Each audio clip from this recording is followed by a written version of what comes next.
Ça roule le son? Ça roule. Ça roule à l'image? Ça roule. Scène 56, prise 1.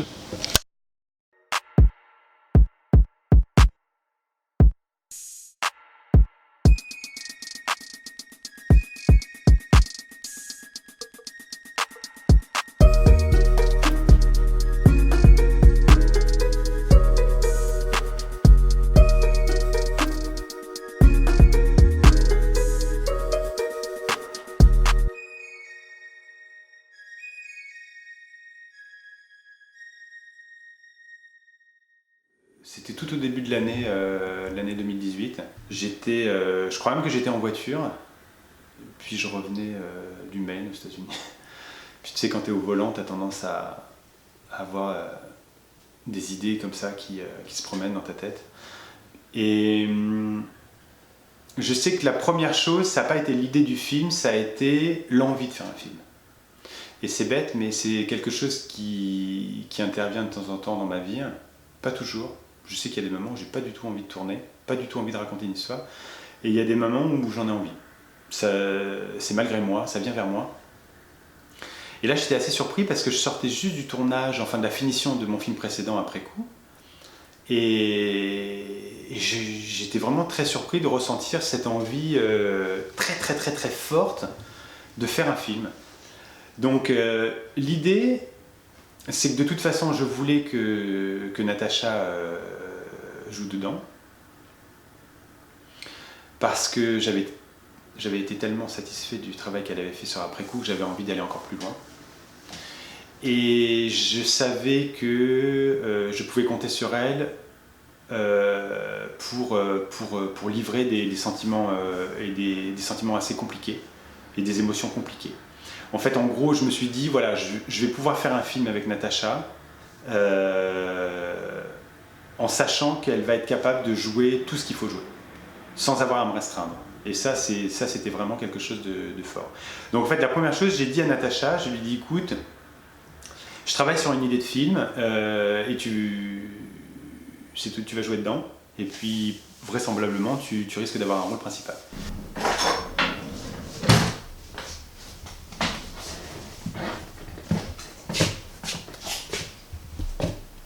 Tu veux savoir pourquoi elle est partie? Elle est surtout en train de voler des bijoux. Elle a volé des bijoux. Ah ouais, les bijoux de ta mère. Je l'ai viré. Ok, donc ne dis pas voler des bijoux parce que c'est bizarre. Tu le regardes comme ça, juste. Avec une tête, c'est tout. Ne dis rien, et toi, après tu dis, je l'ai surpris en train de voler des bijoux, elle va faire une tête, Natacha, et là tu diras, ouais, les bijoux de ta mère. Ok, on la refait, Natacha, il faut que tu sois vraiment beaucoup plus intense que ça. Ensuite, à partir de là, j'avais vraiment envie de parler de la question du harcèlement. Alors ça fait un peu sujet à la mode, mais je dois dire que c'était pas sous l'angle des affaires dont on a entendu parler dernièrement, c'est-à-dire c'était pas par rapport à un rapport de pouvoir, c'était plus l'idée... En fait c'est marrant, c'est Isabelle Adjani qui avait dit une phrase tout au début de cette affaire, là, toutes les affaires de harcèlement, là, elle avait dit « Quand une femme dit non, c'est non ». Et je dois dire que c'est un peu le détonateur de mon histoire, c'est-à-dire quand une femme dit non, c'est non. Et j'ai bâti mon histoire sur cette phrase en fait. Je me suis dit, je vais montrer comment un homme se permet d'insister pour obtenir le consentement d'une femme qui donne son... Enfin, qui n'est vraiment pas d'accord. Ouais, c'est ça, casse-toi. Parce que là, t'es allé au bout d'un système. Vous êtes tous les deux au bout de quelque chose là d'ailleurs. Oui. C'est contre arrêt. Et là, le fait est que si ça fonctionne, le titre fonctionne. Là, ça fonctionne si ça fonctionne. Mais on s'occupe pas de ça pour le moment. Mais effectivement, c'est contre arrêt. Je trouve que c'est... On va voir comment ça se comporte. Mais je pense que ça va vraiment marcher parce que j'aime vraiment le côté sacré, il a touché à ton corps, quoi. Et c'est vraiment un homme, c'est très... D'accord ? Mais ça peut même être un dégoût en fait. Hein. C'est. Touche pas. D'accord. Ok. Alors moi je propose de la tourner. Alors effectivement, ça voulait dire que ça allait être une histoire entre un homme et une femme. Et effectivement, Natacha, elle, a 9 ans, enfin elle avait 9 ans du tournage. Comment intégrer Natacha dans cette histoire? L'idée, c'était que je voulais pas traiter une histoire de harcèlement uniquement, parce que je me disais que ça suffisait pas pour moi. Je voulais d'un côté qu'il y ait une histoire de harcèlement qui soit assez brutale, assez choquante, même franchement désagréable à regarder. Et en même temps, je voulais construire une histoire simultanément qui, elle, serait basée sur les sentiments. Comme une espèce de confrontation entre un monde qui serait un peu une incarnation du mal, en même temps d'une histoire qui serait basée sur la beauté des sentiments en fait. Avec son sac d'école, et tu diras, hey, ça va pas te partir de l'école comme ça. Ils m'ont appelé au boulot, ils savaient pas où t'étais passé là. Pourquoi t'as fait ça? Et toi tu dis, j'avais plus envie de rester à l'école, je voulais être toute seule. Et ensuite c'est, tu peux pas te barrer de l'école comme ça. C'est grave de faire ça. Ok? Donc là il y a un petit temps suspendu. Et là tu le regardes comme ça, elle est prostrée sur le lit, tu lui dis, bon viens, je te ramène à l'école, tu vas pas rester à la maison toute seule toute la journée. Tu la prends et vous repartez dans le sens inverse. Et tout ça c'est un plan séquence depuis la voiture. D'accord? Et donc, il faut quand même que tu montres que tu as été inquiet sans le dire. Ouais. Parce que c'est quand même ta fille, je veux dire, t'aimes ta fille quand même. C'est plus ton attitude en général qui est négative, ouais. mais dans le fond, ça veut pas dire que t'aimes pas ta fille. Bah non. Donc, et ça, tu vas pouvoir l'exprimer avec quand tu la regardes prostrate, tu viens, tu lui prends la main comme ça, tu dis, bon, viens, je te ramène à l'école. Tu peux pas rester à la maison toute seule toute la journée. D'accord? C'est à ce moment-là. C'est dans la façon avec laquelle tu vas dire ça qu'on comprend que c'est quand même ta fille. Ok? Mais elle va pas vouloir venir. Ok? Donc une fois que tu as dit ça avec pas de la compassion, mais pas de l'énervement. Tu la prends et toi, Natacha, tu vas pas vouloir venir. Et c'est là que tu reprends à nouveau ton personnage en prenant, allez, tu viens là maintenant là. Moi j'ai du boulot là, faut que tu viennes. Tu vois? Et là, André Paul va vous suivre à nouveau et vous allez retourner jusqu'à refermer la porte et partir au loin. Mais là, on ne vous accompagne pas jusqu'à la bagnole. Hein? Mais toi, tu te rends compte, on va le prendre depuis sortir de la bagnole, venir faire toute cette laine de dialogue et repartir. Et c'est beau si c'est une séquence. Ouais, parce que là, je suis inquiet. Non, okay, voilà, bon. Tout va être super beau si c'est une séquence. Parce que moi, je suis inquiet, je sais même pas si elle est à la maison. Donc voilà, Karl Cassi. Il faut vraiment apprendre ce dialogue. Je l'ai ciselé tout le week-end. Tout est au point là, pour qu'on comprenne bien. Donc Natacha, vois ce qu'il faut que tu apprennes comme phrase. J'ai un costume ou pas? En épaule. Oui. Moi je pense qu'on ferait mieux de faire le vrai plan séquence de l'arrivée de la voiture et après une fois qu'on a fait ça on ira faire le petit shoot dans la voiture où il est au volant. Okay, on commence par le truc dur avant, d'accord? Oui. Bon, il faut ranger la pièce parce que la maison... Ça peut pas bien.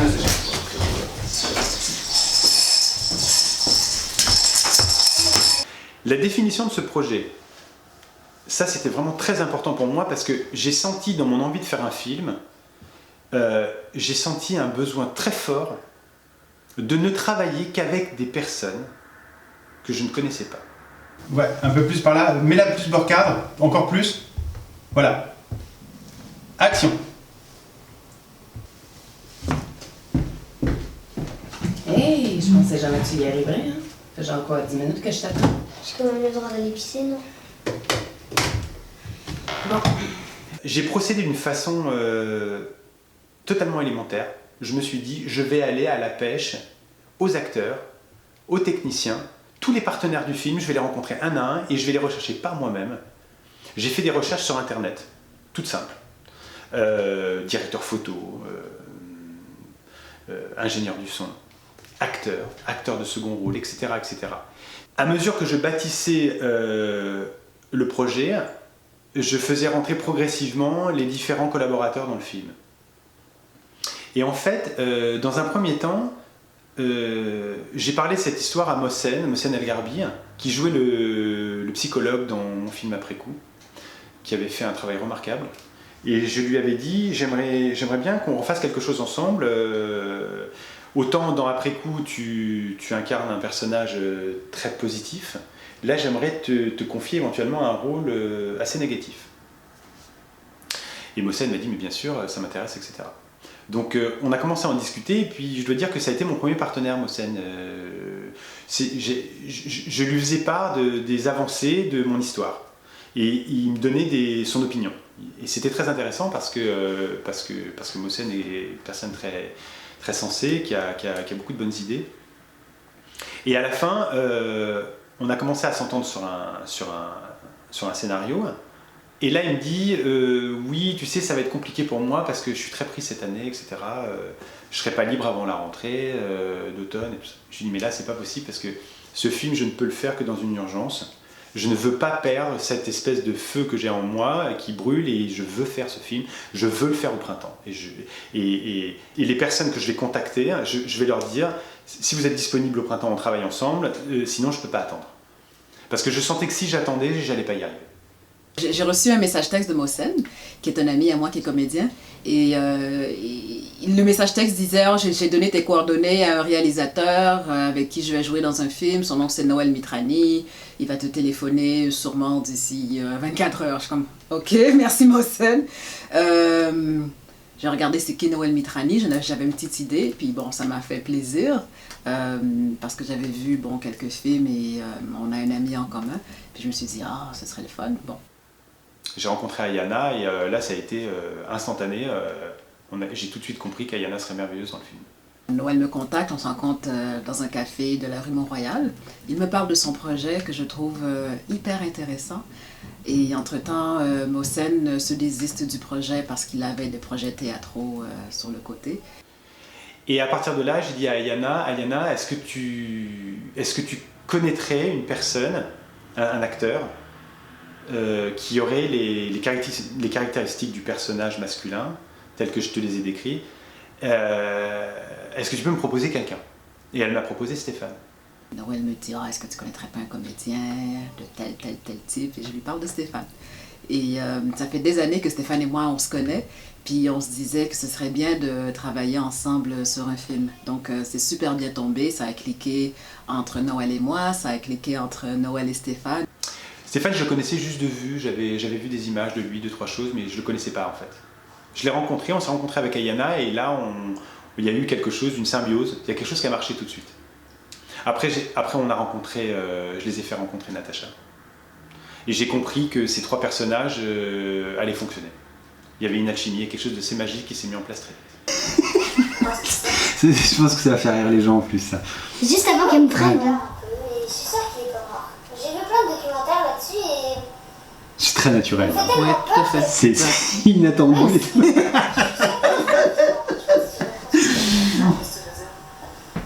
sais pas, je l'ai vu dans un journal à un moment donné, ça disait que sa tombe elle était vide et moi ça me fait peur. Il a des gros yeux, il a eu plein d'accidents, au début il était noir, après il était blanc, après il a eu des problèmes de visage, je comprends pas. Et ça me fait vraiment peur parce que j'ai peur qu'il apparaisse ou je sais pas.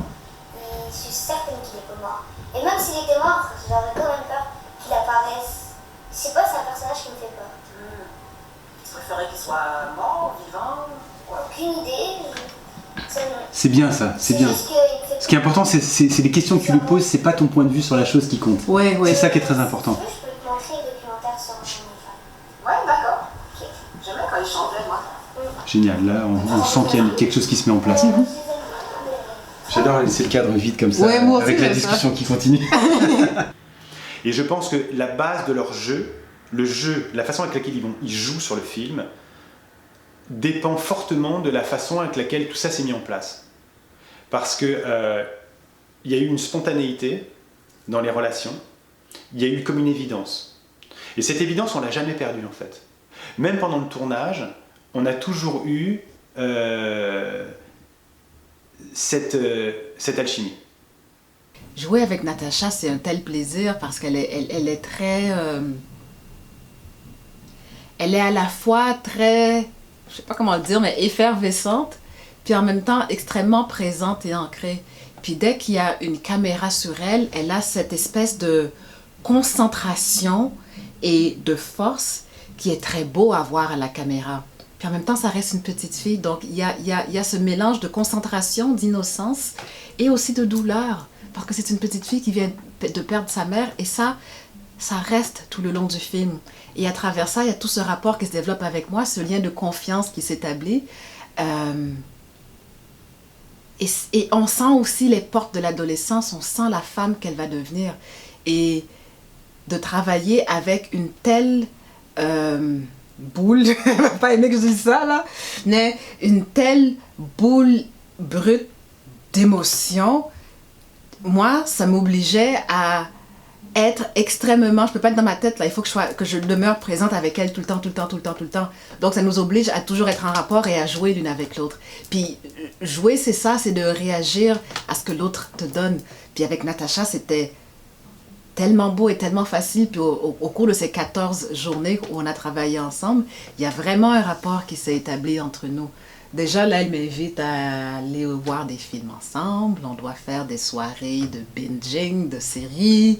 On va aller manger des glaces et des choses comme ça. Donc, tu vois, la réalité et la fiction se sont rejointes quelque part. Et ce qui était vraiment très, très, très important pour moi, pour ce film, c'est que je ne voulais pas qu'on s'enferme dans un dialogue écrit. Je sentais qu'on ne pourrait dégager une vérité. En tout cas, c'était le projet de ce film-là, la sensation que j'avais, c'était que je n'allais pas donner les dialogues aux acteurs. Le scénario faisait 13 pages. Il n'y avait que les situations de jeu.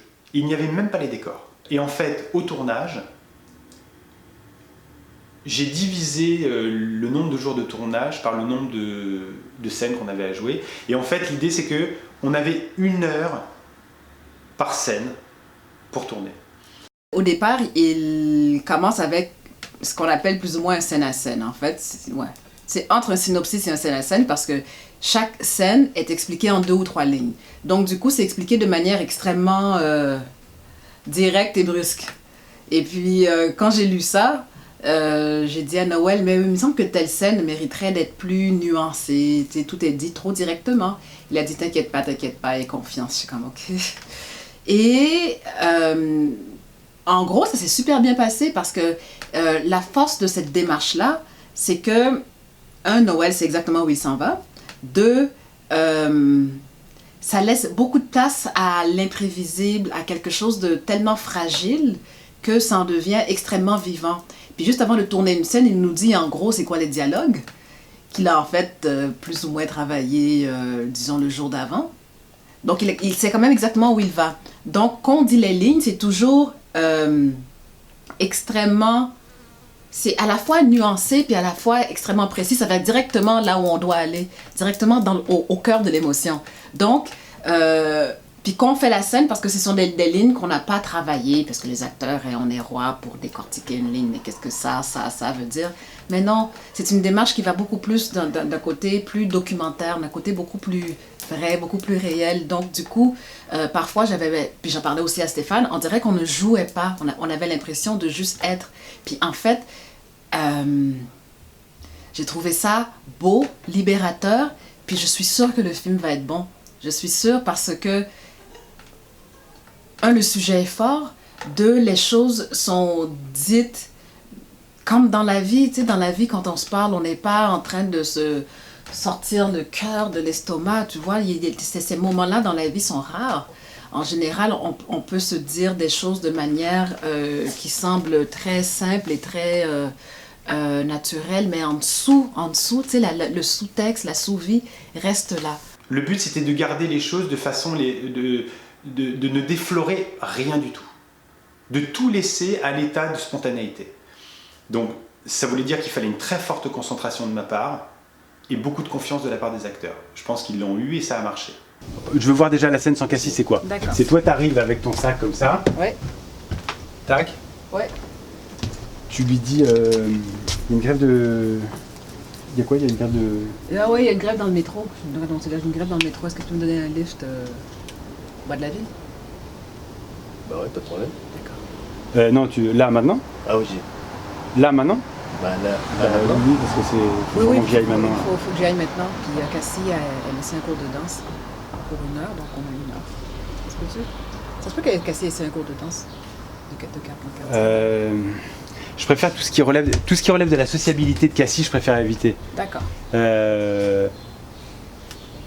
Non, en tout cas, tu dis là maintenant, là? Ouais, là maintenant? Ouais, ok, c'est possible, ouais, d'accord. Ouais. Là maintenant, ouais, ok, c'est possible. Et Cassie, qu'est-ce qu'elle fout? Et Cassie, elle est où? Cassie, qu'est-ce qu'elle fout? D'accord, à l'école, Elle fait ses devoirs, elle fait ses devoirs à côté avec la voisine. Ok, ouais, elle aide la voisine à faire ses devoirs. Il faudrait le dire à Cassie à ce moment-là qu'on est plus là. Ouais, tu peux dire la mère de la petite voisine est venue la chercher pour le. Ouais, c'est ça, un truc. Comme ça, ça m'ennuie, ça. J'ai pas envie d'introduire ça maintenant, là. On a construit quelque chose, là. Je te vois mal à l'aise, là. Non, on a construit quelque chose qui est entre vous, là. Faut que ce soit simple. Oui, mais c'est quelque chose. Vous avez construit quelque chose entre vous, là. On va vers la fin, là. On est obligé, c'est ça. Ouais. En fait, il faut que ça soit. Moi, je pense qu'il faut qu'on parte du principe qu'on se pose pas la question. Ouais. Non, attends. En fait, ça détourne le propos, en fait. Ça détourne la force de la scène, en fait. Mais parce que ça change quelque chose. Parce que ouais, et puis en plus, si Cassie n'est pas là, je viens à la maison. Lui, il est là, puis il me dit « Ah, Cassie n'est pas encore arrivée. » Si Cassie n'est pas là. Si c'est moi qui sors de la maison, ça veut dire quelque chose d'autre, tu comprends? Ok, alors, donc, imagine, t'arrives. Mais t'arriverais pas, puis tu partirais, ça marche pas. Oui, mais s'il me dit que Cassie va être de retour dans une heure, après je dis « Ah, ben... »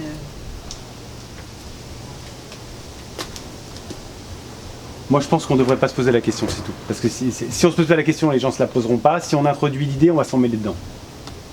Non, ouais, tu penses pas comme une femme. Moi, je pense que moi, je te la poserais parce que... Moi, comme femme, je la poserais la question. Ouais, moi aussi, parce que elle est là pour Cassie. Cassie, elle s'en va. Cassie, elle est où, Cassie? Eh ben, on n'a qu'à faire comme si Cassie venait.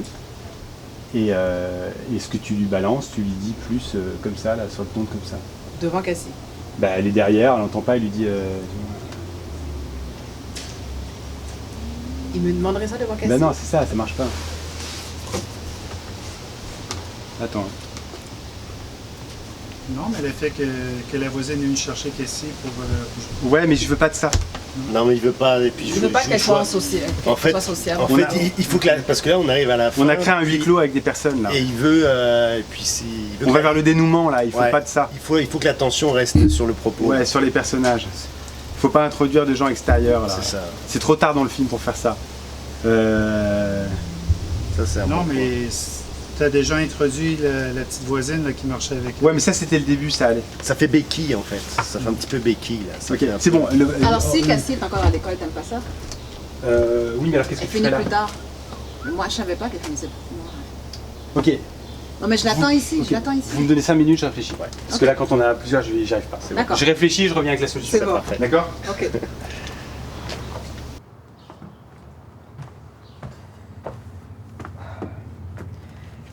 Il y a une panne dans le métro. Tu me donnerais un livre au centre-ville?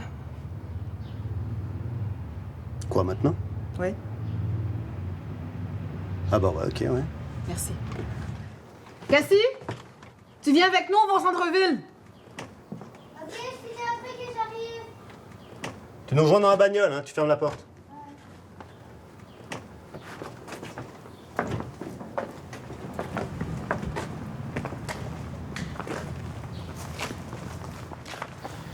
En fait, l'idée, c'est qu'à chaque fois qu'on arrivait à une scène qu'il fallait tourner, je leur disais, voilà, cette scène, on va la tourner dans le parc ici. Cette scène, on va la tourner à tel endroit à l'UQAM. Cette scène, on va la tourner dans la rue. Cette scène, on va la tourner dans la cuisine, etc. etc. Donc, je leur disais le lieu de tournage. J'en faisais part au directeur photo, à André Paul. Je dis, voilà, ça, c'est l'endroit où on va tourner la scène. Je prenais les acteurs dans un coin et je leur disais, voilà...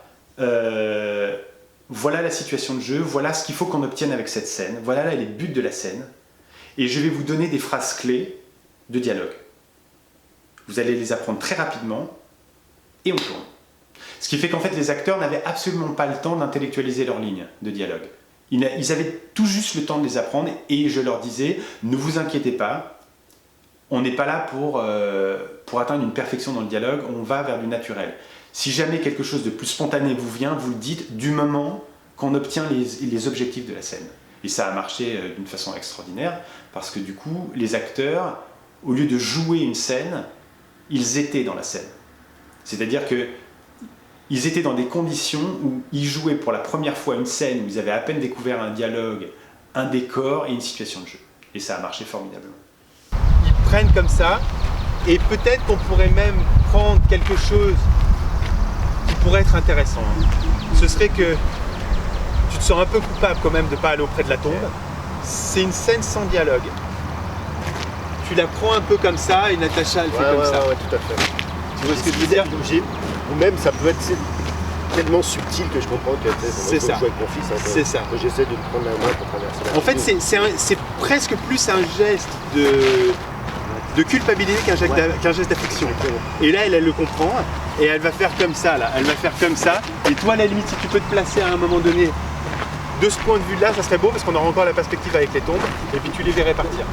Comme ça, tu vois, pour aller chercher. Mais c'est pas sûr que ça prendrait pas tant de temps que ça à faire tout ça. Par contre, là, tu le fais sans tube, ça. Le déplacement, tu le fais à l'épaule.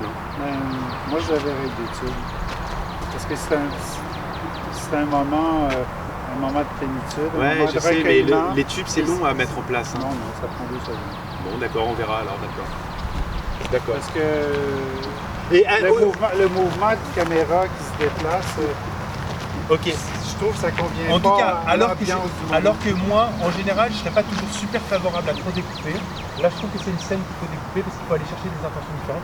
Je trouvais ça aussi intéressant qu'il faudra qu'on aille chercher aussi Stéphane tout seul. Même si c'était un film intimiste, j'avais l'idée que je voulais vraiment faire intervenir des acteurs de second rôle. Chaque scène qui a été tournée avec des acteurs de second rôle avait quelque chose à défendre. Même si c'était très bref, même si leur intervention dans le film était brève, tous avaient quelque chose à défendre. Et je pense que c'est aussi une des raisons pour lesquelles ils ont tous accepté de faire une scène. Et en fait, l'assemblage de tous ces petits personnages, finalement, compose une galerie de personnes qui enrichissent à chaque fois les personnages principaux. Et ils ont tous été formidables. Ils sont tous arrivés sur le film et ils se sont tous mis dans le tempérament du film, dans la façon de faire. Ils ont tout de suite compris que, d'abord, ils sont arrivés, ils n'avaient pas de dialogue non plus. Ils ont compris que la seule chose que j'attendais d'eux, c'était d'être spontané, d'être juste. Et d'être très sobre, et ils l'ont tous fait, quoi. Ça, c'est intéressant. Alors là, par contre, j'ai eu la chance d'avoir le soutien de Maria Morella, qui a une agence artistique qui s'appelle Bellini International. Et elle m'a beaucoup aidé pour les acteurs de soutien, en fait. Parce qu'en fait, c'était l'agence de Diana et de Stéphane. Et elle m'a fait des propositions extrêmement intéressantes pour les seconds rôles. Ce qui fait que ça aussi, ça s'est fait de façon assez spontanée. Et ce qui était important, c'est que même si c'était un petit film, si on peut dire, à chaque fois qu'une idée me venait, et je me disais que cette idée allait enrichir le film, j'essayais de ne pas me restreindre. Je me disais, si on doit faire une scène avec un acteur de second rôle, on va la faire, même si ça nécessite de faire venir un acteur de plus. Et je pense qu'à l'arrivée, il y a une dizaine d'acteurs de second rôle, enfin il y en a beaucoup en fait. Et ce qui fait que le film est toujours quelque part divertissant à regarder. Il n'y a pas ce côté on s'enferme avec 3 personnages, même si finalement ça reste une histoire à 3 personnages. Toutes les fois où on a le besoin de mettre les acteurs principaux en relation avec l'extérieur et avec des personnages extérieurs, on le fait, quoi. Loin, de très loin, tu dézoomes un peu et dans un premier temps ici, lui quand il vient, il ne faut pas qu'on l'ait vu tout de suite. D'accord ? Après, quand il commence à placer son vélo, etc., là tu fais un petit pas en arrière pour avoir la situation. Il ne faut pas qu'on l'ait tout de suite la situation. D'accord ? Donc, zoom, après tu ouvres un peu quand il approche, lui va venir poser son vélo genre ici. Tu sais pas ce qu'il est en train de faire pour le moment, on a juste l'impression qu'il pose son vélo. Ok ? Puis quand il va commencer à la regarder comme ça et tout, là toi tu t'adaptes à la situation en reculant un peu pour prendre toute la scène. Et regarde Noël, ouais. Il y a quelque chose de rentrer dans la bulle de quelqu'un. Tu sais, c'est... Ouais, sauf que là on ne voit pas. Je sais. Mais ici il y a quelque chose d'ouvert. Non, mais très bien, mais c'est pas grave parce que nous on ira le chercher, c'est tout. On ira le chercher. D'être là comme ça, oui, on ira le chercher. Parfait. On ira le chercher. Parce que je trouve que... je trouve que c'est... tu sais, t'es en face, là, il y a quelque chose... Et en plus, je parle pas. Parce qu'être comme ça, là, c'est... Non, ça fait bidon. Non, mais place-toi comme ça, très bien. Mais j'aime bien l'idée du casque en fait, que tu l'enlèves et tout ça. Ouais. Ça peut être bien, essaye. Ça aussi, ça faisait partie de l'idée du film. C'était de ne pas se restreindre non plus sur les décors. Je me disais, voilà une histoire qui se passe, c'est une histoire intimiste, mais c'est pas parce qu'une histoire est intimiste qu'elle doit se passer dans une seule pièce. Dans la vie de tous les jours, on vit parfois des drames personnels qui se jouent entre très peu de personnes, en famille ou en couple, ou peu importe. Et ça se passe dans beaucoup de décors en fait. Ça se passe dans la rue, ça se passe au travail, ça se passe... C'est plein de petites scènes qui bout à bout composent ce monde. Et en fait, l'idée, c'est qu'à part quelques lieux de tournage où j'avais des autorisations précises, donc on avait des jours qui étaient définis à l'avance, on va dire que 80% du film a été tourné dans l'ordre du scénario, ce qui était une chose vraiment très importante parce que ça permettait d'avancer, de construire les personnages à mesure qu'on avançait, de savoir ce qui était utile encore à dire ou ce qu'on avait déjà dit, c'était pas la peine. Il m'est arrivé de temps en temps de supprimer certaines scènes en me disant ça on l'a déjà dit. Et ça j'aurais pas forcément pu m'en rendre compte si on n'avait pas tourné dans l'ordre du scénario. Ensuite de ça, je me suis dit, on va vraiment essayer d'exploiter. On avait tout un appartement à notre disposition, toute une maison avec un jardin, avec un perron devant, des marches, etc. Donc on avait déjà quelque chose d'assez complexe au niveau du décor intérieur de la maison. Donc ça, on l'a exploité à 100%, 120% même. Mais aussi, on avait un quartier, des rues, des parcs, beaucoup de choses. À chaque fois qu'on avait déjà tourné une scène dans un endroit, je me disais, il ne faut pas qu'on soit redondant. Il faut toujours apporter quelque chose de nouveau. Donc, on prenait l'équipe, je disais, on va aller tourner à tel endroit, dans telle rue. On prenait l'équipe, qui était une toute petite équipe, une équipe vraiment réduite. Il y avait donc André-Paul à l'image, il y avait Justin Vanier au son, il y avait toi comme assistant, et les acteurs. Et on allait directement sur les lieux du tournage. C'est ça l'avantage d'avoir une équipe très légère, c'est qu'on peut même se permettre par moment de tourner sans autorisation. Et il n'y a rien qui vient perturber, comment dire, cette espèce d'énergie qui fait que on va tourner et on tourne. Il n'y a pas d'obstacle. Parce que les mises en place de plateaux étaient tellement rapides, même quand on était dans les décors extérieurs, qui fait qu'on était vraiment sur le jeu, sur la scène. Il n'y avait pas d'éléments matériels, d'organisation qui nous empêchaient de faire ce qu'on avait à faire. Et ça, c'était vraiment la récompense d'une petite équipe. Je sais que j'ai déjà fait des films où j'avais 100 personnes sur un film, sur l'affaire Kate Logan. Bon, je ne pouvais pas du tout tourner comme ça, quoi.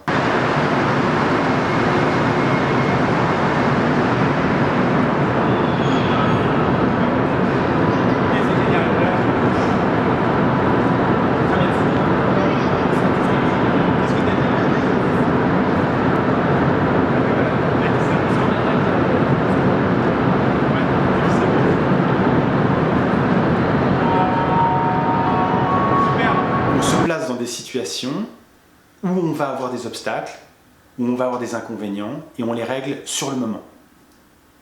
Effectivement, oui, il y avait la circulation. En fait, la principale difficulté d'un tournage comme celui-ci, ça a été de gérer le son. En fait. Montréal est très bruyant, il y a beaucoup de travaux, il y a beaucoup de sons qui surgissent. Mais ça, c'était le prix à payer pour avoir quelque chose de naturel. C'est sûr que quand on est sur une grosse production, on ferme les rues, on empêche les gens de faire des travaux, etc. Bon, là, on a essayé de temps en temps. Je sais que toi, plusieurs fois, tu t'es retrouvé à aller dire à des gars qui faisaient des travaux sur des chantiers de nous épargner quelques minutes. Mais dans le fond, c'est pas si grave, ça, parce que c'est des petits problèmes qu'on peut gérer sur le moment. Alors évidemment, ça me crée une certaine anxiété. Parce que je me disais toujours, est-ce qu'on va y arriver, etc. Mais ce n'étaient pas des obstacles majeurs. Ce n'étaient pas des obstacles qui se mettaient en travers du projet artistique qu'on avait à faire. Mais effectivement, du coup, il y a eu un travail de mixage assez important à faire.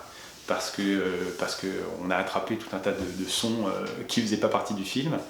Mais finalement, c'était des sons qui étaient pris dans la rue, donc c'est la réalité. Ce qui est assez bizarre, c'est qu'on avait un dispositif de tournage qui était assez proche du documentaire. Mais le film n'était pas un documentaire, parce que ça reste une fiction. C'est une histoire qui était scénarisée, avec des objectifs très précis à atteindre. Mais le fait que l'équipe soit toute petite nous donnait des conditions de documentaire, en fait.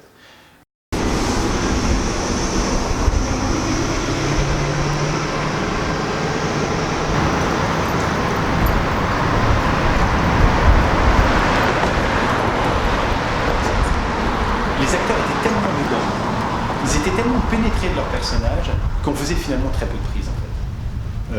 J'ai pu beaucoup découper le film. Je me suis dit, je préfère nettement changer les valeurs de cadre,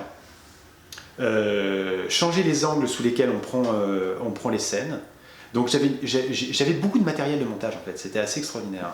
J'ai fini avec 25 heures de matériel de montage pour un film qui fait 1h40 à l'arrivée. Donc j'avais vraiment ce qu'il fallait. Mais le principe, c'est que je ne demandais pas aux acteurs de jouer différemment les différents plans, parce que je pense que quand on sait ce qu'on a à dire, on le dit d'une certaine façon. Mais j'ai beaucoup changé les valeurs de plan. Gros plan, un peu plus serré, un peu sur le côté, etc.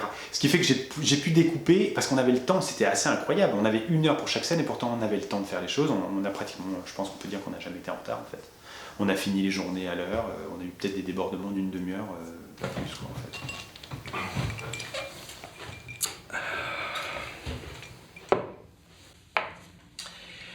Toi, comment tu t'en tires tout seul? Pas facile.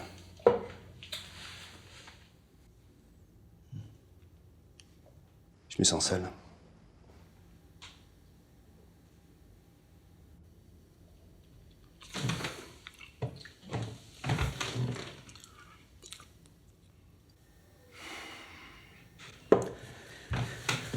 En fait, non. Je me sens soulagé. J'en pouvais plus. Je te dis, les 3 dernières années, il n'y avait plus rien. J'en tombe des nuls, là.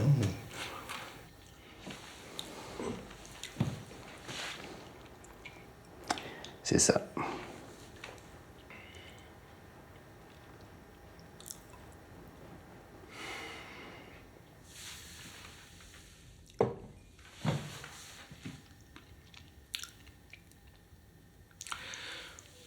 Je te dis ça parce que je m'inquiète un peu pour toi. Je trouve que ton attitude est un peu...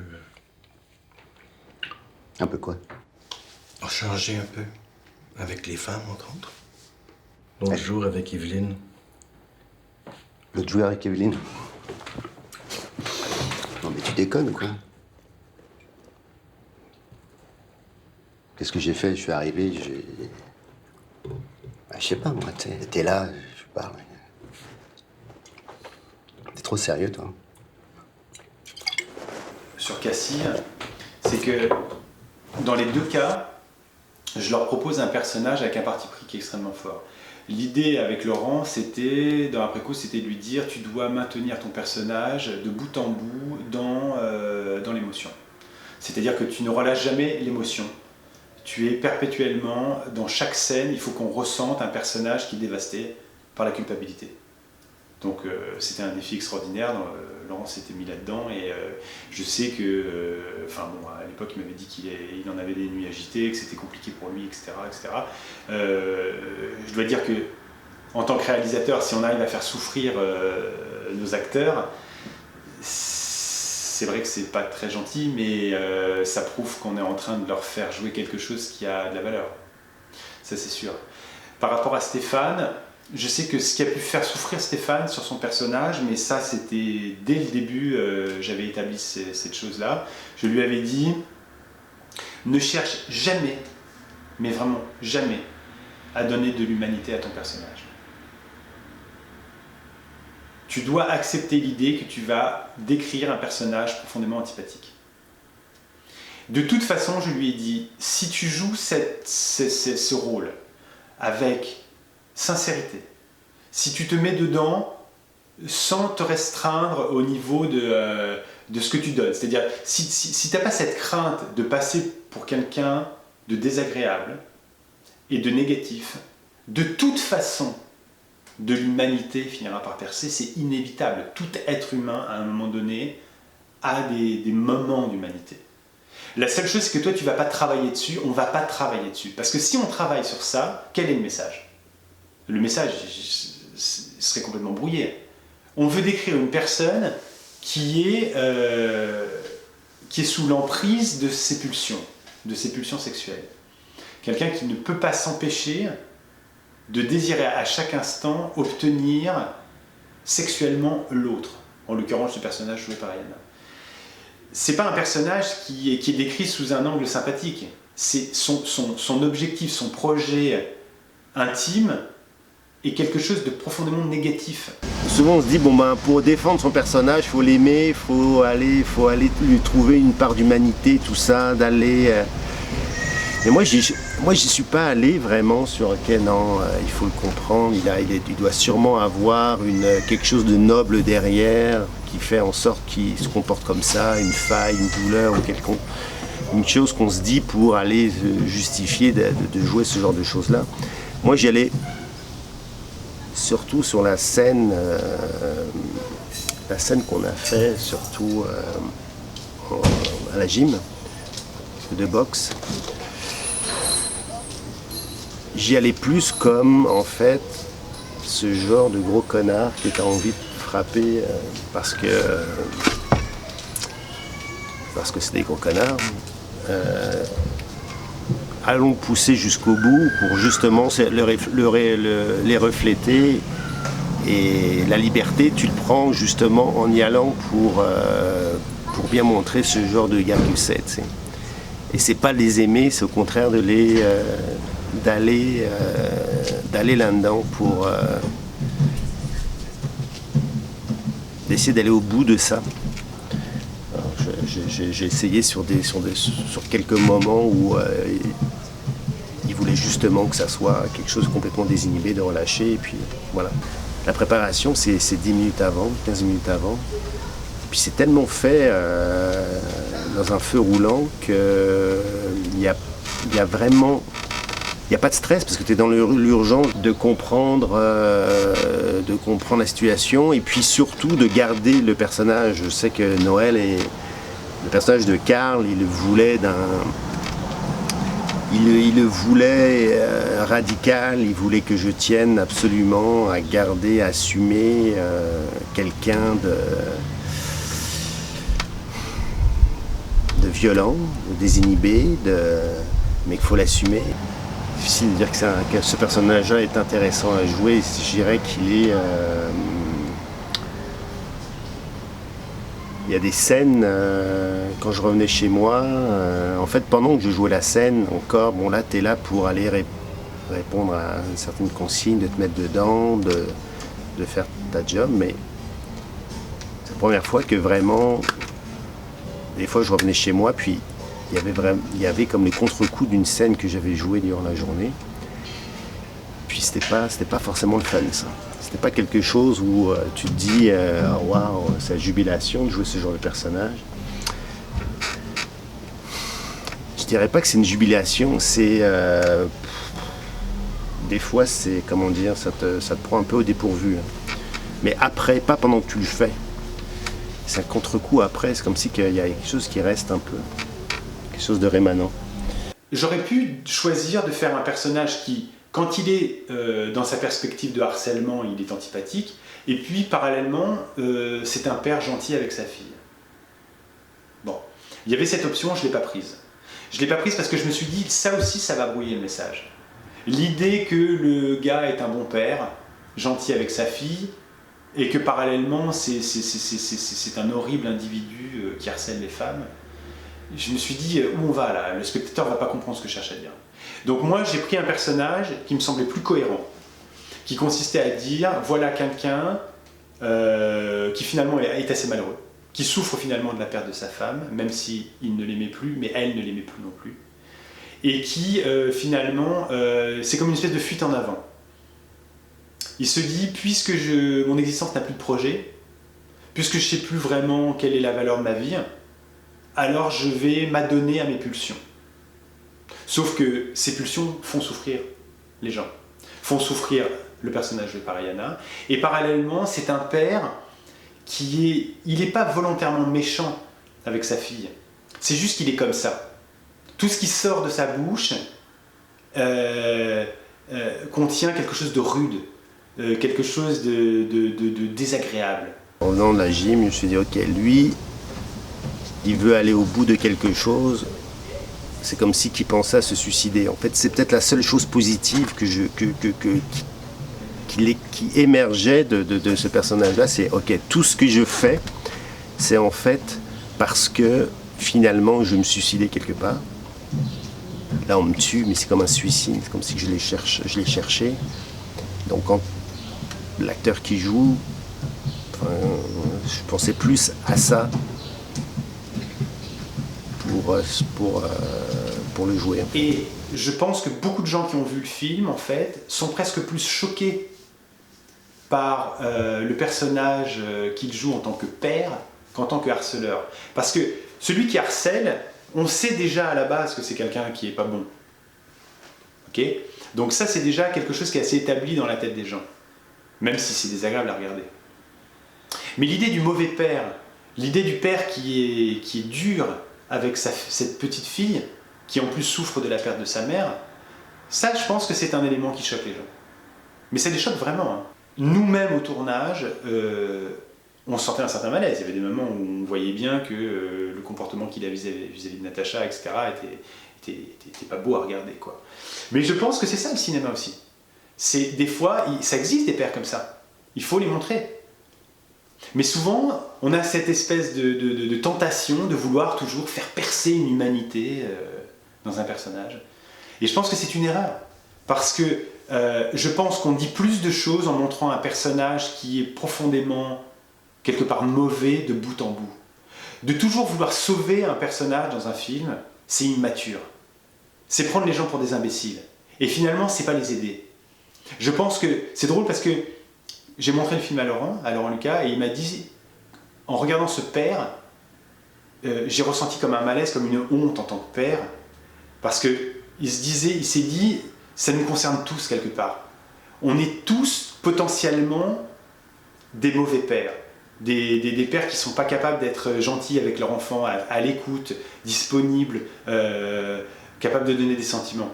Et je pense que ce qui dérange dans ce personnage masculin, c'est que même s'il est poussé à son extrême, il n'est pas si extrême que ça. Il est contenu entre le mauvais père et l'homme sous l'emprise de ses pulsions.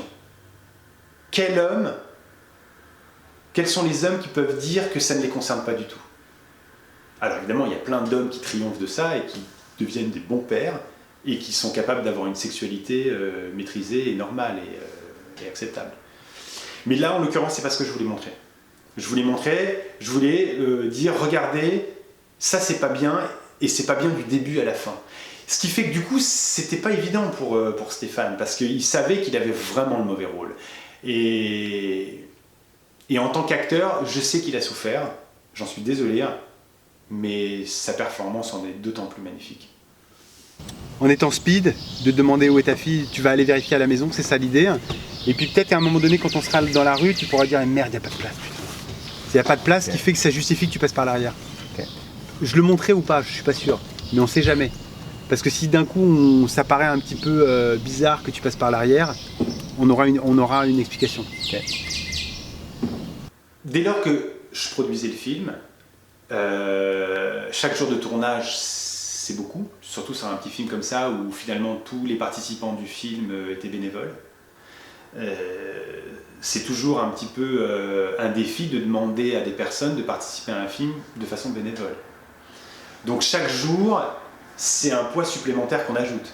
Donc j'ai essayé de contenir le film dans un nombre de jours de tournage qui était raisonnable. Après ça, je me suis dit, si l'expérience qu'on partage est forte, on va plus vraiment faire attention à ça. Et je pense que c'est ce qui s'est passé, c'est qu'on a vécu tous une expérience qui était forte et on était tous heureux de la vivre d'une certaine façon. L'idée avec André Paul, c'était de lui dire, est-ce que tu peux, tout en faisant une image quand même assez belle à regarder, faire des mises en place rapides. Mais vraiment rapides. Il ne faut jamais, jamais, jamais qu'on attende la caméra, jamais qu'on attende la mise en place des lumières. Si on se retrouve dans ce cas de figure, c'est pas le bon film qu'on va être en train de faire. Le film qu'on est en train de faire, c'est que la mise en place est tellement rapide qu'on est sur le jeu tout le temps, tout le temps, tout le temps. Et André Paul a été extraordinaire pour ça.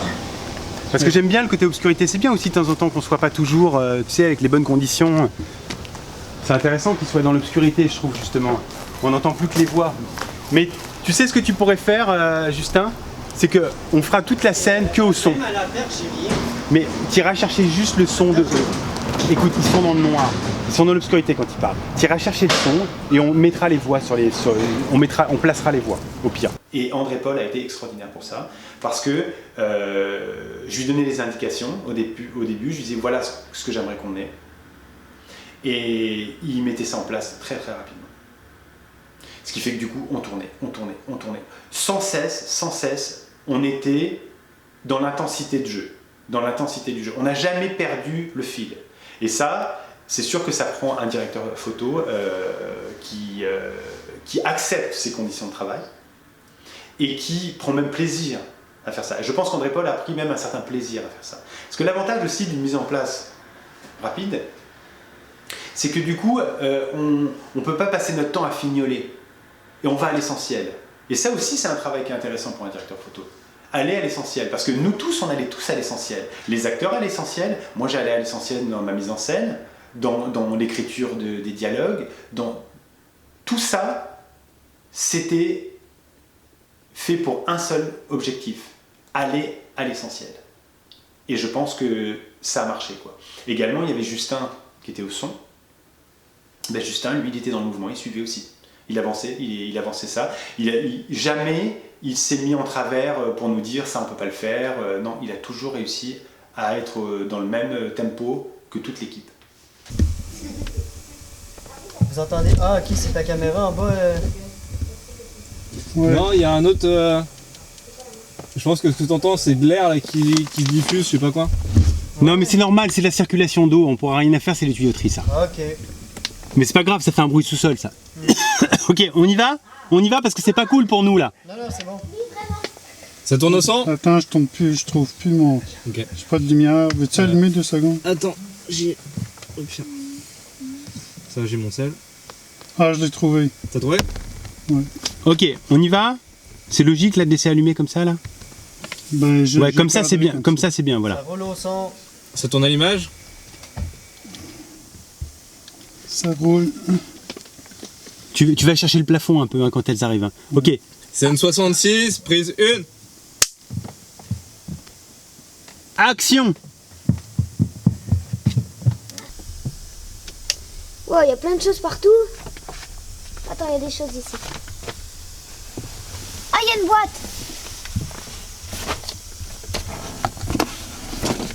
Ah, il est là, le miroir, c'est lui. T'as vu? Mais il y a plein de choses à maman là-dedans. Attends, viens, on va remonter la boîte. Hop. Prends-la. Ouais. Ah, aïe. Vas-y.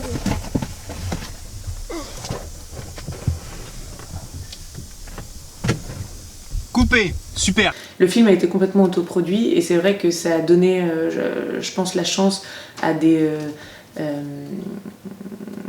jeunes comme moi et comme tous ceux qui étaient sur le tournage, en fait, de travailler sur un vrai long métrage dans des bonnes conditions, enfin dans des conditions très sportives, on va dire, pour le tournage, mais je veux dire voilà, d'avoir un produit fini qui, je pense, a de l'allure et en tout cas, pour moi, c'était une expérience assez géniale et ça me donne vraiment l'envie de beaucoup plus me lancer dans tout ce qui est long métrage, à condition de bien s'entendre avec le réalisateur, parce que c'est là où on se rend compte en fait de la proximité entre le monteur et le réalisateur. Et ce que je disais à Noël, c'est que autant l'expérience et toute la partie montage a été absolument géniale, je pense, et pour l'un et pour l'autre, autant si ça avait été... si on n'avait pas eu les mêmes atomes crochus, je pense que ça aurait pu être une catastrophe. Je pense que je ne resterai pas 3 jours avec un réalisateur avec qui je ne m'entends pas. Le titre d'origine du film, c'était « Me touche pas ». Titre dont j'ai jamais vraiment été convaincu. mais qui présentait l'avantage de savoir où on en était au niveau du tournage. C'est-à-dire que le projet du film, c'était de décrire, pierre par pierre, cette relation malsaine et désagréable de harcèlement. Mais une fois que le film a été fini, j'ai senti que j'étais pas à l'aise avec ce titre. Et d'autant plus, et ça a été la surprise du montage, c'est qu'on s'est aperçu que c'était pas un film sur le harcèlement. C'était d'abord et avant tout l'histoire d'une petite fille qui souffrait du deuil, qui était dans le deuil et qui souffrait de la perte de sa mère. Rien. C'est quoi cette question? Je t'ai entendu crier sur elle, elle pleurait beaucoup. Tu lui as dit plein de trucs méchants pour qu'elle soit dans cet état-là. Tu arrêtes tout de suite cette discussion. C'est à cause de toi que maman est morte. Tu vas dans ta chambre.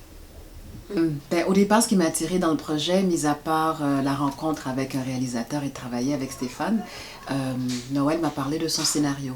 Et j'ai aimé que ça parle du sujet du harcèlement et du fait que c'est un personnage de femme qui est déchiré entre deux choix, entre son amour pour une petite fille avec qui se développe un véritable rapport mère-fille. Puis même au-delà de ça, c'est un rapport d'amour très fort, très spirituel. C'est comme si on se reconnaissait, elle et moi, quelque part. Donc il y a cet amour-là qui se développe entre cette petite fille et moi. Et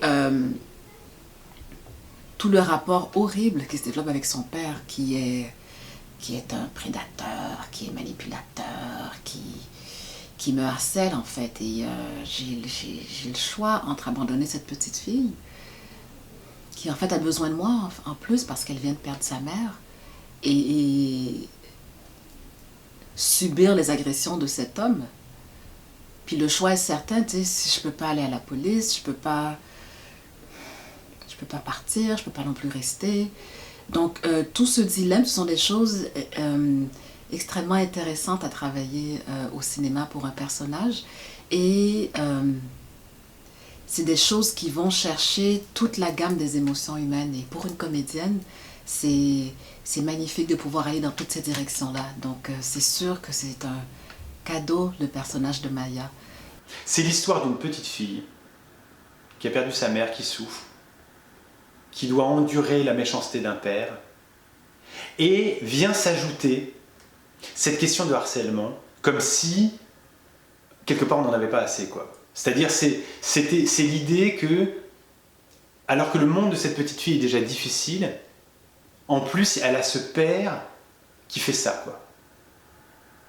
Et en fait, le film a été finalement rebaptisé Cassie, qui est le nom de la petite fille, comme une façon de dire, regardez, c'est pas un film sur le harcèlement, c'est un film sur une petite fille. C'est l'histoire d'une petite fille qui souffre de la perte de sa mère. Et vous allez voir qu'il va se passer quelque chose d'assez inattendu, de brutal et de choquant. Donc toi, t'arrives comme ça, les deux pieds sur le truc, et tu arrives comme ça, tu te places, tu bois une gorgée, tu te tiens un truc, je suis loin. Et vous partez sur, allez, tu veux bien boire une bière, allez, essaye, allez. La bière, elle est là-bas, là. Hein? Ouais, quand tu t'arrives, tu feras une montée de chant quand elles auront fait déjà un petit truc. Mais la bière est déjà là-bas, là. La tienne, elle est déjà là, mais celle de... Okay. Allez, tu vas boire une bière avec moi, là. Et alors donc, Natacha, quand je lance la scène, tu bois une gorgée de ça et tu vas t'asseoir. Tu coloris 2 secondes, vous rigolez, vous échangez, fais voir, ah ouais, il est beau ton perroquet, j'aime beaucoup comment t'as fait, etc. Et toi, tu dis de quelle couleur tu le mettrais, ça, et tu dis, bah je sais pas, et c'est jaune, ça serait beau jaune ou un truc comme ça. Et après t'arrives avec la bière, Natacha, écoute bien, ok. Ensuite tu dis, ouais, mais pas beau ce jaune, attends, je crois que j'en ai des mieux dans la chambre. Je vais chercher un plus beau jaune dans la chambre, Natacha. Tu laisses ton coloriage et tu quittes le champ. D'accord? Et là, vous avez votre échange. Donc toi, tu bois une gorgée, tu profites que vous êtes tous les deux, et tu lui sors quand t'as connu Hélène. Mais tranquille. Bah oui. D'accord? Et donc, vous voyez à peu près le topo, là? Oui. C'est une des très rares scènes où vous êtes tous les trois. Ah, c'est vrai. Il y en a très très peu, donc c'est presque une petite famille recomposée sur cette scène. D'accord? C'est un peu visuellement ce que ça peut donner. Fais voir au cap ce que ça donne. Je m'assois. Et je m'assois. Ouais, tu viens là comme ça. Non, mais pour le cadre, est-ce que tu veux que je m'assois? C'est papa qui a mis les... Ah oui, d'accord, je veux bien, oui, je veux bien. Ok. La chaise était déjà faite. Mais est-ce que je... Ouais. Il le fait vraiment bien. Ah bon? Il t'a pas appris? Hein? Tu pourrais apprendre aussi. Oui, quoi? Excuse-moi. Ben, essaye de te promener un peu, quoi. Ouais, mais c'est ce que je pensais, mais tu veux pas un plan large. Ben, je sais que les plans larges, après, on a un peu de difficulté à écouter, quoi. Style comme ça, je vais vers... puis j'ai Stéphane. Oui, ça peut être beau, remarque, ça peut être beau, on peut le faire de temps en temps. C'est juste que moi je connais pas le texte, je sais pas. Mais c'est pas grave, je trouve ça bien. Tu suis ce que tu as ton feeling. Okay. 2 des 3 personnages principaux du film sont des femmes, à savoir Natacha et Ayana. Et j'avais besoin, sans cesse, j'avais comme une nécessité, que ce soit une monteuse et pas un monteur. Parce que je pense que deux hommes derrière la console de montage sur un film comme celui-ci, ça n'aurait pas été bon. Et le fait est que quand on a monté avec Clara, le fait qu'elle soit une femme et qu'elle me donne sans cesse son sentiment de femme par rapport à ce qu'on était en train de faire était indispensable. Donc en fait, quand on a commencé à travailler ensemble avec Noël, je lui ai demandé, je lui ai dit mais pourquoi moi alors qu'il y a plein d'autres monteurs et que c'était mon premier long métrage, et donc il m'expliquait qu'il cherchait vraiment une femme monteuse. Et en fait, on a travaillé vraiment étroitement, c'est-à-dire que même s'il y a 1 ou 2 scènes peut-être que j'ai montées de mon côté, on travaillait tous les jours ensemble. Et en fait, ça a été source énormément de débats. En fait, on s'est régalé, on s'est super bien entendu. On n'était pas forcément d'accord sur quelle scène choisir plutôt qu'une autre, mais c'était hyper intéressant parce que chacun avait ses opinions, et on arrivait toujours à la fin, et notamment pour la scène de la fin, on n'était pas forcément d'accord, on a passé beaucoup de temps, et puis en faisant des essais, à la fin on était toujours d'accord sur le choix qu'on faisait. L'apport en tant qu'homme, il y avait le mien et il y avait le sien. Notamment, je sais qu'il y avait des scènes où j'avais pas forcément l'impression que Stéphane était si choquant que ça, mais elle me confirmait qu'il l'était.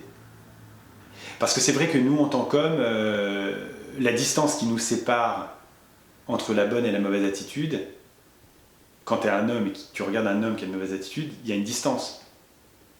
Mais elle n'est pas aussi importante qu'entre une femme et un homme qui a une mauvaise attitude. Donc elles ont encore plus de clairvoyance par rapport à ça, encore plus de sensibilité. Noël est un vrai féministe, donc je pense qu'il n'avait pas forcément besoin de mon regard, mais c'était plus pour s'assurer de la justesse du film, pour qu'elle soit en adéquation avec la vision qu'il avait. Et voilà, et c'était s'assurer que qu'on soit un homme ou une femme, on ait à peu près la même lecture du film. Même si je pense que chacun est très différent, mais en tout cas, voilà. Donc à partir du moment où j'ai eu la chance de rencontrer Clara, ben on a monté le film. Et ben on a eu un premier montage qui faisait un peu plus de 2 heures. Ça a été une très très grande surprise parce qu'en fait j'avais pas minuté le film, et je dois dire que j'ai même eu un petit moment d'inquiétude parce que je me suis dit, est-ce qu'on va avoir assez de matériel? J'ai toujours cette inquiétude, je sais pas pourquoi. Surtout mes films, j'ai cette inquiétude.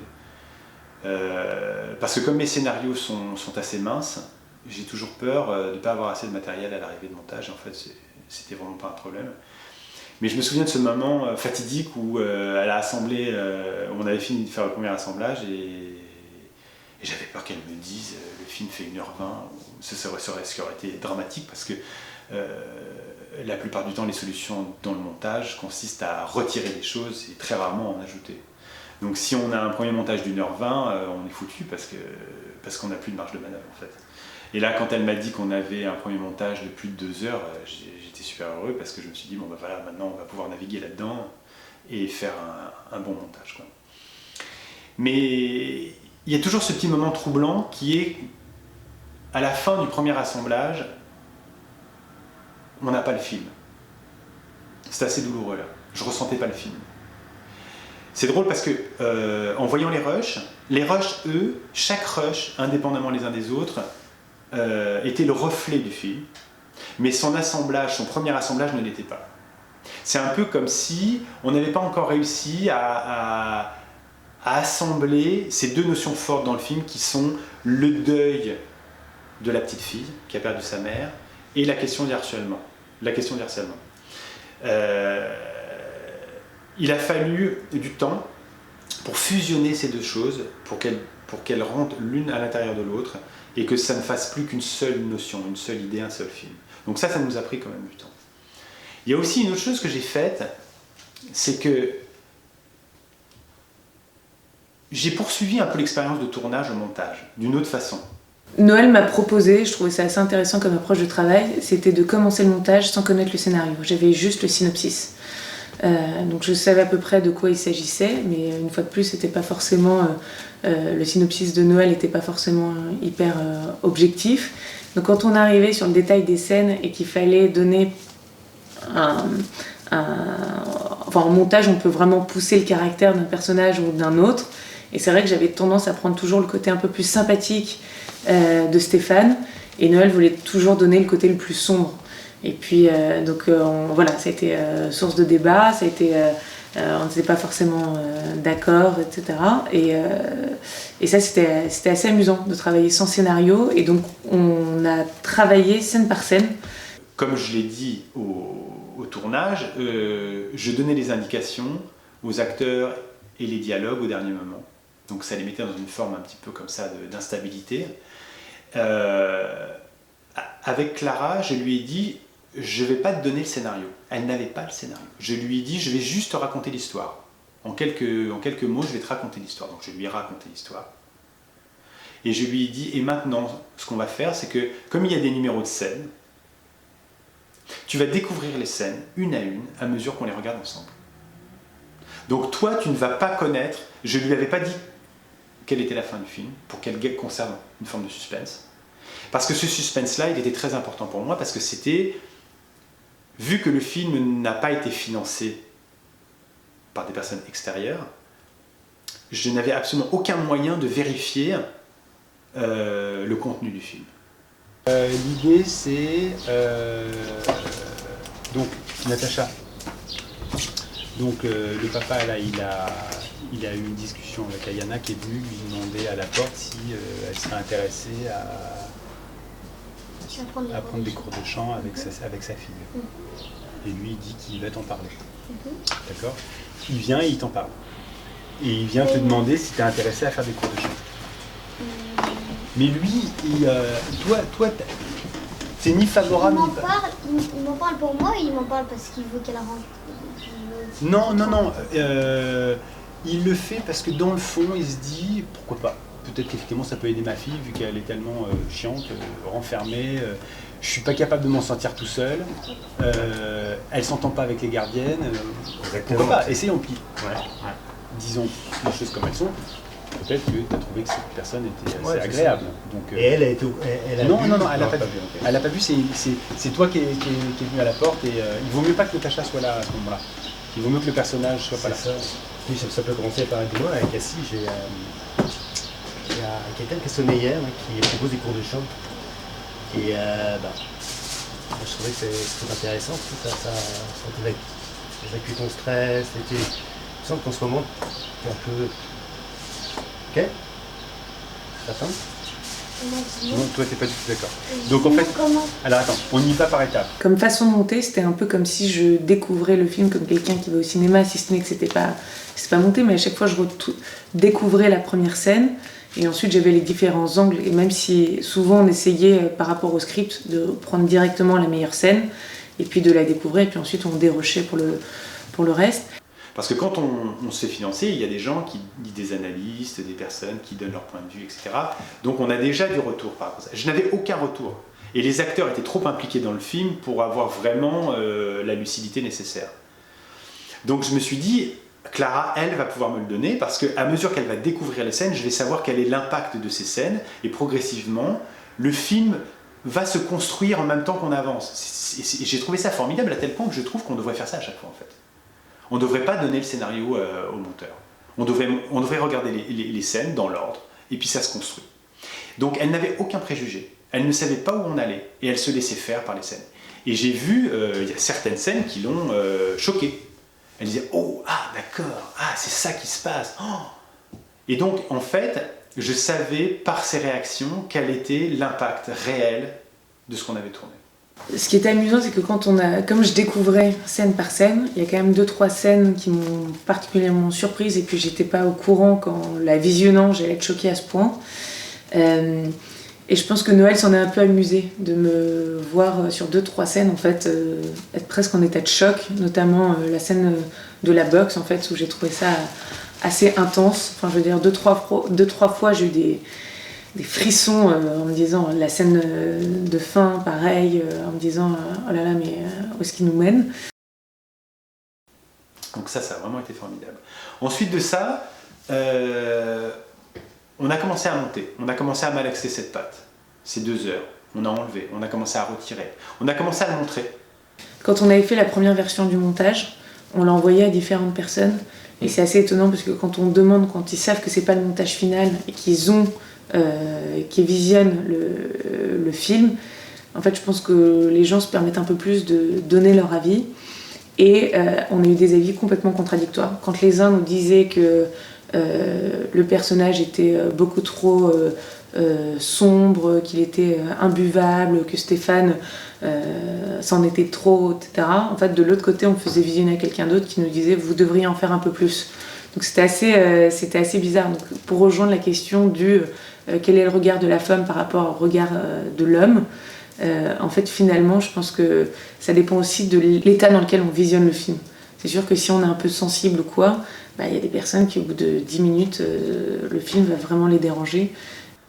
Il y avait des gens qui avaient du retour. Notamment, on nous a dit que le personnage masculin était franchement trop antipathique et que ça devenait désagréable à regarder. Donc on a essayé d'adoucir, entre guillemets, le personnage masculin.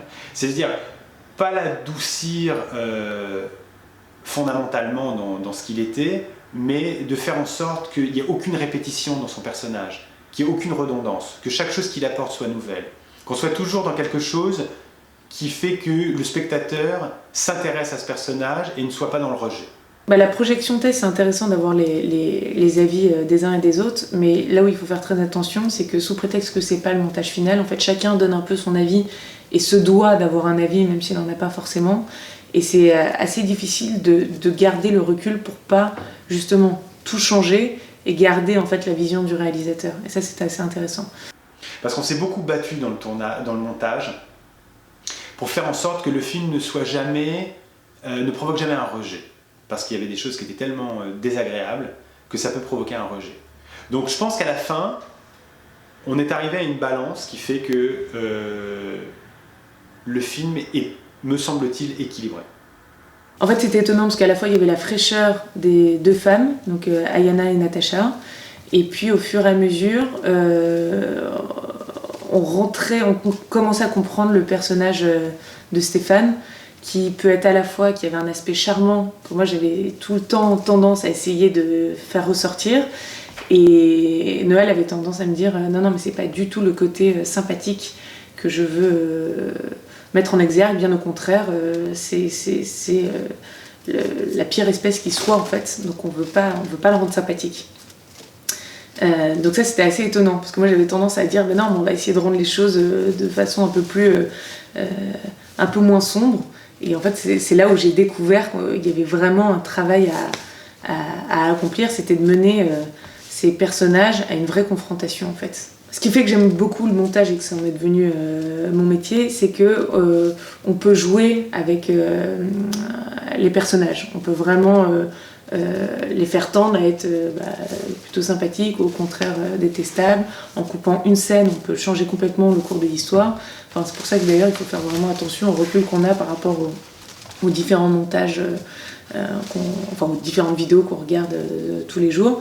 Et là, ce qui était assez génial, c'est que Noël, même s'il avait une idée très concrète de ce qu'il voulait, m'a laissé une vraie liberté de pouvoir m'exprimer sur le montage. Il n'y avait pas le côté juste technique, on met bout à bout des scènes et puis à la fin on essaie de le rendre regardable. Ça a été vraiment à nouveau, on a pu discuter, il a pu à la fin on a quand même changé complètement les scènes, l'ordre des scènes, etc.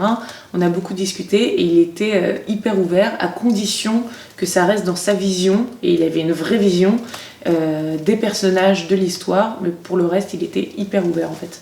Et ça c'était génial, c'est-à-dire que je me suis pas retrouvée juste devant mon ordinateur à passer d'une scène à l'autre. Il y a eu vraiment des discussions, c'était un vrai partage en fait. Il fallait conserver le naturel, parce que les sentiments étaient tellement vrais dans le film que ça aurait paru complètement inapropos de faire des images esthétiques. Donc l'image est tout sauf esthétique. Et au début du tournage, j'avais même un peu l'idée que je voulais bouger la caméra un peu de façon un peu documentaire, et puis très vite on a arrêté avec ça. On s'est rendu compte que rien n'est plus beau qu'un gros plan sur un visage qui dit quelque chose d'émouvant. Et donc il faut être sur ça, il ne faut pas chercher à... Je sais que le premier jour de tournage, on avait un petit peu bougé la caméra, et que ces choses-là, on les a un petit peu atténuées au montage, pour avoir un film finalement avec une image assez stable. Par contre, ce qu'on a conservé, parce que ça c'était vraiment important, c'est que, et ça je le disais beaucoup à André Paul, la caméra, je disais, n'hésite pas à faire des recherches de foyer. Les bascules de flou et de net, ça je trouve ça intéressant parce que ça apporte quelque chose. Ça apporte quelque chose dans le langage. Parce que ce sont des personnages qui sont à la recherche de quelque chose, qui sont un peu noyés dans leur réalité, et le fait de temps en temps qu'il y ait une recherche entre la netteté et le flou, ça enrichit beaucoup l'image, et ça c'est quelque chose qu'on a conservé et que j'aime beaucoup.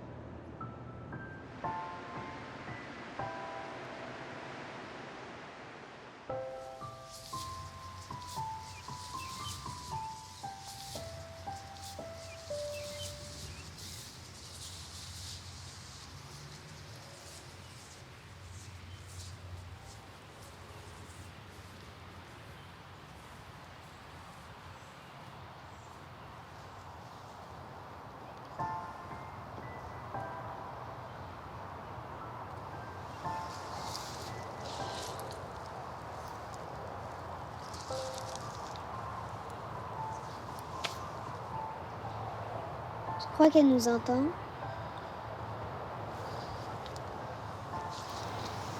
Je suis sûre qu'elle nous entend.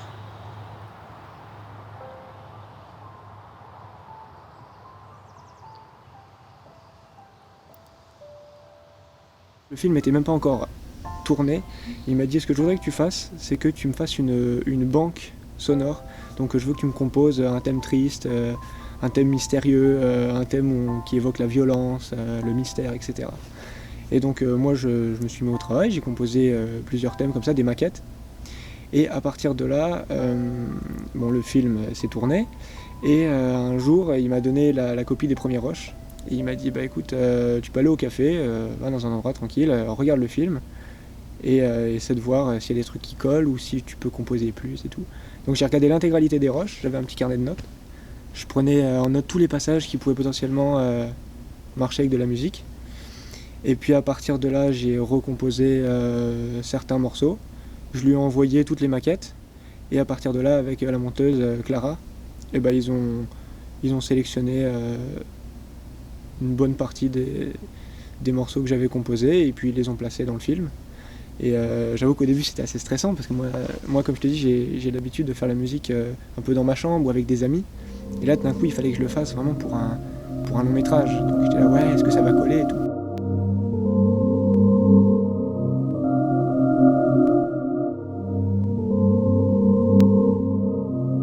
Quand on regarde les autres films de Noël ou même juste le dernier, donc après coup, il n'y a aucune musique. Du coup, c'est vrai qu'à la base, papa est capable de vraiment fabriquer un film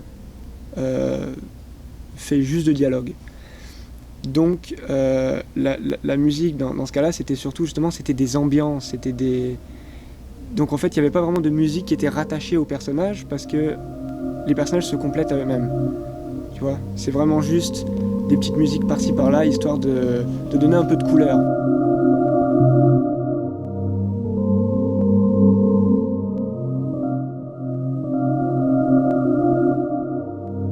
En fait, je dirais qu'il y a comme deux univers parce qu'il y a l'image et le son. Tu vois, donc c'est sûr que quand on pense à musique triste, on va penser justement à, c'est un peu stéréotypé, mais t'as un petit violon, un petit piano, quelque chose comme ça. Mais là, l'affaire, c'est que il y a l'image qu'embarque. Du coup, parfois, il faut pas forcément grand-chose pour que la musique complète. La musique vient compléter l'image, en fait. Du coup, même si le thème est pas forcément triste ou mystérieux, le simple fait que la scène le soit, un petit nappage musical, genre, ça va permettre de faire ressentir cette émotion. Et ça je l'ai compris une fois que j'ai vu le film et que j'ai dû recomposer un peu par-dessus. Parce que au tout début, j'avais fait des... Par exemple, à un moment, il y a une scène de boxe dans le film, très agressive et tout ça. Et j'avais composé un thème justement un peu violent, un peu... qui faisait ressortir ces émotions-là. Et lorsqu'on l'a collé sur le film, ça marchait pas du tout. C'était trop stéréotypé, ça marchait pas. Et finalement, on a pris un autre thème que j'ai composé un peu après et quand on l'entend, on se dit pas ah, ça va évoquer la colère, la violence. Et pourtant, en le mettant sur l'image, c'était ça qui fonctionnait.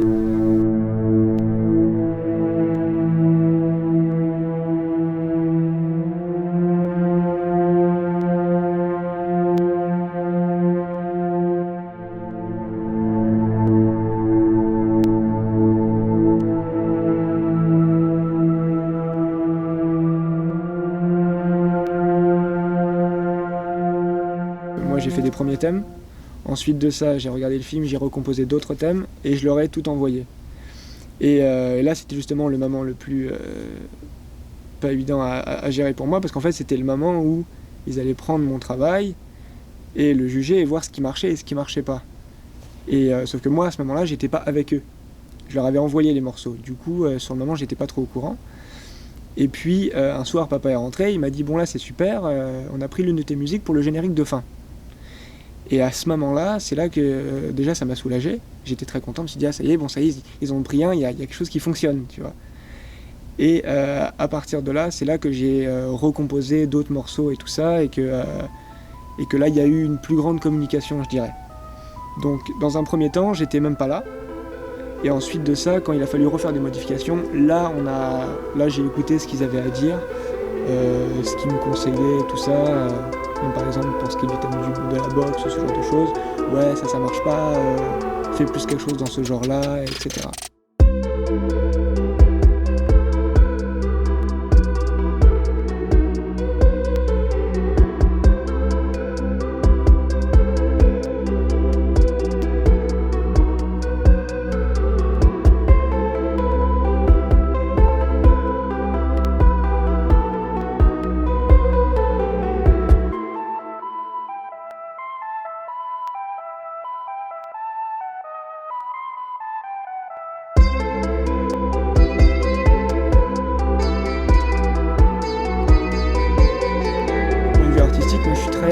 Je suis vachement spontané en fait, j'y vais beaucoup au feeling. Du coup c'est très rare que je vais arriver devant soit une feuille de dessin, un ordinateur, quelque chose, que je vais avoir un blanc total, je vais pas du tout savoir quoi faire, tu sais. Donc très rapidement on balance des idées, tout ça, je peux enchaîner. Et je peux créer quelque chose. C'est pas quelque chose qui me fait peur, donc ça m'a ouvert les yeux dans le sens que c'est un style qui est différent de ce que je fais d'habitude. Mais j'aurais pas peur de le refaire, à condition d'avoir un minimum de matériel évidemment, là, parce qu'on peut pas faire quelque chose d'incroyable si on n'a pas un minimum, mais du moment où il y a un bon support technique, à partir de là c'est l'imagination qu'embarque, c'est les feelings, les émotions, et puis là on peut aller très loin, quoi. Et ça c'est bon dans toutes les formes d'art, je pense que c'est bien d'aller d'abord très spontané, et ensuite de ça, là on prend du recul, on revient sur notre création, mais faut pas se mettre de barrières, faut pas se dire peut-être que si je tente ça, ça va être mauvais ou ça va être nul ou les gens vont juger, tu y vas et puis tu verras bien, quoi. Il y a eu juste un mois pendant l'été où on a tout laissé reposer, ce qui a été très très bien parce que avec Lara on s'est quitté sur un montage. On a laissé reposer pendant un mois et quand on a revu le montage, on a fait quelques ajustements qui était vraiment très intéressant parce qu'on a eu le temps de laisser reposer les choses. Mais très vite, on s'est occupé du mixage, qui était quand même un gros travail. Timothée a fait un très beau travail là-dessus parce que, comme je le disais, comme on a tourné dans des conditions réelles, on avait beaucoup de sons et de choses qu'il fallait nettoyer pour que le film soit quand même agréable à regarder. Et la colorisation a été un beau travail aussi. Ça a été ce moment où finalement on a tourné en 4K, on a tourné avec un objectif de très bonne qualité et on a une belle image en fait. On a une très belle image et il a fallu attendre quand même la colorisation pour savoir qu'on avait une belle image. Parce que c'est vrai qu'en montage, on travaille sur une image qui est un petit peu dégradée, qui n'a pas tout son potentiel. Et il y a cette espèce de récompense à la fin. Une fois qu'on a tout fait, il y a l'image cinéma qui apparaît, donc ça c'est agréable.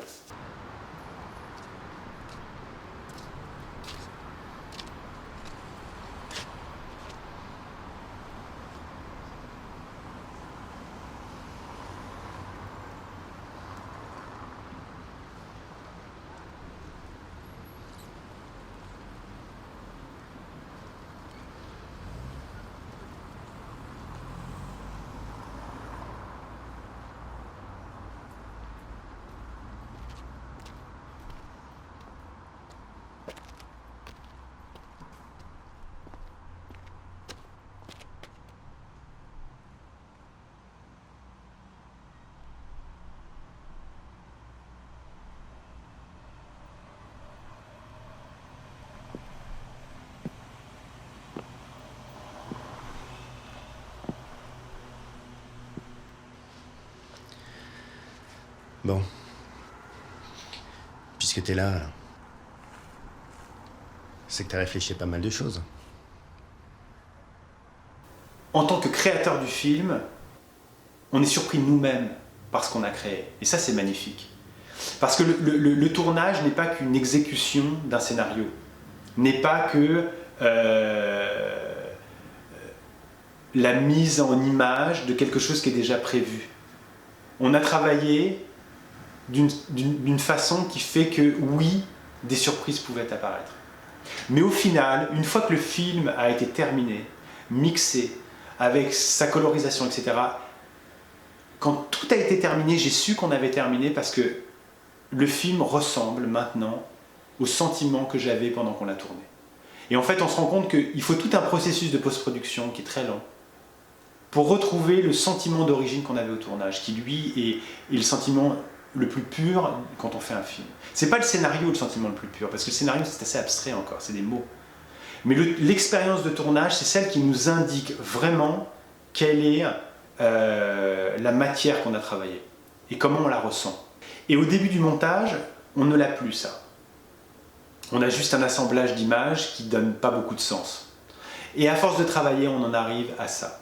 Et donc, je sais maintenant que le film ressemble au film que j'ai voulu faire.